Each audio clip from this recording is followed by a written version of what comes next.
ವಿಜಯಪುರ ಜಿಲ್ಲೆಯ ಮಾರ್ಗವಾಗಿ ಅಕ್ರಮವಾಗಿ ಮಾದಕ ವಸ್ತುಗಳನ್ನು ಸಾಗಿಸುತ್ತಿದ್ದ ದೆಹಲಿ ಮೂಲದ ವ್ಯಕ್ತಿಯನ್ನು ಬಂಧಿಸಿ ಆಫೀಮು ಗಾಂಜಾ ಸೇರಿದಂತೆ ವಾಹನವನ್ನು ವಶಕ್ಕೆ ಪಡೆದುಕೊಂಡಿರುವ ಘಟನೆ ಜರುಗಿದೆ.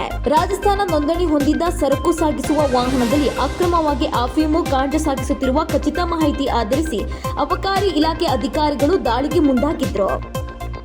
ವಿಜಯಪುರ ಜಿಲ್ಲೆಯ ಚಡಚಣ ತಾಲೂಕಿನ ಶಿರಡೋಣ ಚೆಕ್ ಪೋಸ್ಟ್ ಬಳಿ ವಾಹನ ತಡೆದು ತಪಾಸಣೆ ನಡೆಸಿದಾಗ 30 ಕೆಜಿ ಆಫೀಮು 10 ಕೆಜಿ ಗಾಂಜಾ ಪತ್ತೆಯಾಗಿದೆ.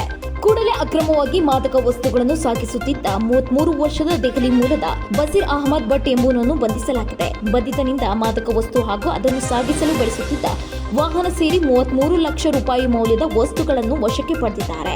ಅಬಕಾರಿ ಇಲಾಖೆಯ ಶಿರಡೋಣ ಚೆಕ್ ಪೋಸ್ಟ್ ನಿರೀಕ್ಷಕ ಸಿದ್ದಪ್ಪ ಯರಗಟ್ಟಿ ದೂರು ನೀಡಿದ್ದು, ಇಂಡಿ ವಲಯದ ನಿರೀಕ್ಷಕ ದೌಲತ್ ರಾಯ ತನಿಖೆ ನಡೆಸಿದ್ದಾರೆ. ಸದರಿ ದಾಳಿಯು ಶಿವಲಿಂಗಪ್ಪ ಬನಹಟ್ಟಿ, ಅಬಕಾರಿ ಉಪ ಆಯುಕ್ತರು ವಿಜಯಪುರ ಅವರ ಮಾರ್ಗದರ್ಶನ 2024ನೇ ತಾರೀಕು 28/4/2024 ಮಧ್ಯಾಹ್ನ 3:30 ಸಮಯಕ್ಕೆ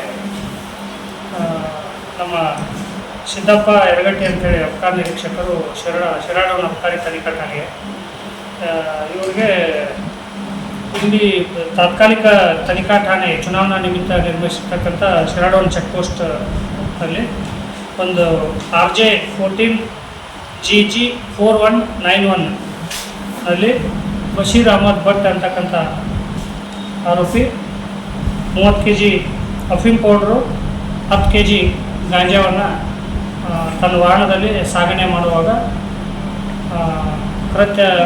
ಕೃತ್ಯದ ಎಸಗಿದ್ದು ಕಂಡು ಬಂದಿದ್ದರಿಂದ ಆತನ ವಿರುದ್ಧ ನಾವು NDPS ಕಾಯ್ದೆಯಡಿ ಪ್ರಕರಣವನ್ನು ದಾಖಲಿಸಿದ್ವಿ. ಸಿಕ್ಕಿದೆ ಸರ್ ಗಾಂಜಾ. ಇದರಲ್ಲಿ 30 ಕೆಜಿ ಅಫೀಮ್ ಇದೆ, ಅಫೀಮ್ ಪೌಡರ್ ಇದೆ, 10 ಕೆಜಿ ಗಾಂಜಾ ಇದೆ. ಸರ್ ನಿಮಗೆ ಇನ್ಫಾರ್ಮೇಷನ್ ಇತ್ತು ಸರ್? ಹಾಂ, ನಮ್ಮ ಇವ್ರಿಗೆ ಇನ್ಫಾರ್ಮೇಷನ್ ಇತ್ತು. ಆ ಪ್ರಕಾರ ಚೆಕ್ ಮಾಡಿ. ಯಾವ ಮಾರ್ಗದಿಂದ ಯಾವ ಮಾರ್ಗಕ್ಕೆ ಸರ್? ಇದು ಲುಧಿಯಾನದಿಂದ ತಮಿಳುನಾಡಿಗೆ ಹೋಗ್ತಾ ಇತ್ತು ಸರ್. ಅಲ್ಲಿ ಕಳಿಸ್ಕೊಟ್ಟಂತ ಓನರು ಯಾರು?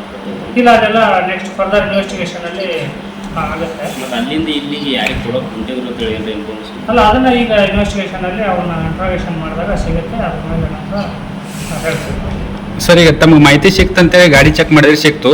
ಪ್ರತಿಯೊಂದು ಗಾಡಿಗೆ ಮಾಹಿತಿ ಬರೋದಿಲ್ಲ ಸರ್. ಪ್ರತಿಯೊಂದು ಗಾಡಿ ಚೆಕ್ ಮಾಡ್ತೀರಾ ಅಥವಾ ಇಲ್ಲ ಸರ್? ತಾವು ಪ್ರತಿಯೊಂದು ವಾಹನಗಳನ್ನ ಚೆಕ್ ಮಾಡ್ತೇವೆ. ಆಮೇಲೆ ಇಂಥವು ಮೊದಲೇ ಇನ್ಫಾರ್ಮೇಷನ್ ಕಲೆಕ್ಟ್ ಮಾಡಿರ್ತೀವಿ. ನಮ್ಮಲ್ಲಿ ಗೌಪ್ಯ ಮಾಹಿತಿ ಸಂಗ್ರಹಣೆ ಜಾಲ ಇದೆ ನಮ್ಮ ಡಿಪಾರ್ಟ್ಮೆಂಟದು. ಅದ್ರ ಪ್ರಕಾರ ನಾವು ಮಾಹಿತಿಯನ್ನು ನಮ್ಮ ಚೆಕ್ ಪೋಸ್ಟ್ ಇನ್ಸ್ಪೆಕ್ಟರ್ ಇನ್ಫಾರ್ಮೇಷನ್ ಪ್ರಕಾರ ಅವ್ರ ಇನ್ಫಾರ್ಮೇಷನ್ ತೆಗೆದಿದ್ರು. ಆ ಪ್ರಕಾರ ಕೇಸ್ ಮಾಡಿದ್ವಿ ಸರ್. ಇದು ಇಲೆಕ್ಷನ್ ಮೂಮೆಂಟ್ ಇದೆ ಈಗ ಈ ತರ ಆಗೋದ್ರಿಂದ ಮತ್ತೆ ಬೇರೆ ತರ ತಿರುವು ಪಡ್ಕೊಳಲ್ವಾ ಸರ್? ಇದು ಇಲ್ಲ, ಆ ಥರದ್ದು ಯಾವುದೂ ಇಲ್ಲ. ಅಲ್ಲ, ಭೀಮಾ ತೀರದಲ್ಲಿ ಭೀಮಾ ತೀರ ಬಾರ್ಡರ್ ಸರ್ ಅದು. ಮತ್ತೆ ಈ ತರ ಪದೇ ಪದೇ ಈ ತರ ಆಗ್ತಿದೆ ಸರ್. ಅದಕ್ಕೆ ಯಾರು ಕಟ್ಟುನಿಟ್ಟಿನ ಕ್ರಮ ಏನು ಕೈಗೊಳ್ತೀರಿ ಸರ್? ನಮ್ಮಲ್ಲಿ 2 ತನಿಖಾ ಠಾಣೆಗಳಿದ್ದಾವೆ, ಧೂಳ್ಕೇಡ್ ಮತ್ತು ಶಿರಾಡೋಣಗಳಲ್ಲಿ. ಈ ಚುನಾವಣೆ ನಿಮಿತ್ತ ಮತ್ತೆ ಎರಡು ತನಿಖಾ ಠಾಣೆಗಳಲ್ಲಿ 2 temporary check post, composite check ಪೋಸ್ಟ್ಗಳನ್ನು ಮಾಡಿದ್ದೀವಿ. ಆ ಥರ ಯಾವುದೇ ಅಕ್ರಮ ಎಸಗದಂತೆ ಯಾವುದೇ ಮಾದಕ ವಸ್ತುಗಳು ನಮ್ಮ ಜಿಲ್ಲೆಯಲ್ಲಿ ಬರದಂತೆ ನಾವು ತೀವ್ರ ನಿಗಾ ವಹಿಸಿದ್ದೀವಿ. ತಮ್ಮ ಹೆಸರು ಸರ್? ಶಿವಲಿಂಗಪ್ಪ ಬನಾಟಿ, ಅಬಕಾರಿ ಉಪಾಯುಕ್ತರು, ವಿಜಯಪುರ.